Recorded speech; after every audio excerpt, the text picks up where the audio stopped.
Balurghat B Ed কলেজের বাৎসরিক সাংস্কৃতিক অনুষ্ঠান অনুষ্ঠিত হচ্ছে রবীন্দ্র ভবনে। বালুরঘাট বিএড কলেজের ছাত্রছাত্রীদের দ্বারাই অনুষ্ঠিত হবে এই বাৎসরিক অনুষ্ঠান।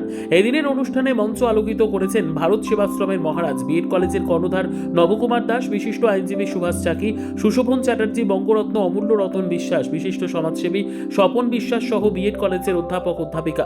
2004 সাল থেকে বালুরঘাট বিএড কলেজের শিক্ষাদান শুরু হয়েছে। শিক্ষাদানের পাশাপাশি প্রত্যেক বছরই বাৎসরিক সাংস্কৃতিক অনুষ্ঠান হয়ে আসছে। এদিন সকাল থেকে রবীন্দ্র ভবনে বিএড কলেজের ছাত্রছাত্রীদের দ্বারা আবৃত্তি, নাচ গান অনুষ্ঠিত হয়। বালুরঘাট বিএড কলেজের প্রিন্সিপাল ববি মহন্ত জানান, গত 2004 সাল থেকে স্বশাসিত এই কলেজের বাৎসরিক অনুষ্ঠান হয়ে চলেছে।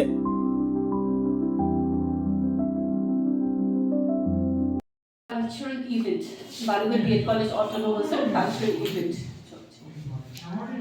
কত 2004 পর্যন্ত কি অনুষ্ঠান? গান বাজনা, তারপরে আবৃত্তি, বাইরে থেকে শান্তিনিকেতন থেকেও আসবে। কতদিন চলবে এই অনুষ্ঠান? আজকে একদিন। আপনার নাম? বাৎসরিক সাংস্কৃতিক অনুষ্ঠান কতদিন চলবে এই অনুষ্ঠান? আজকে শেষ। প্রোগ্রাম কি আছে?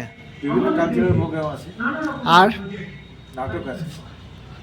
বহিরাগত কোনো আর্টিস্ট আছে? বৈরাগত আমাদের প্রাক্তন শিক্ষিকা ছিলেন এখানে, আবেরি, ও এসছে শান্তিনিকেতন থেকে, ভালো নাম করা সঙ্গীত।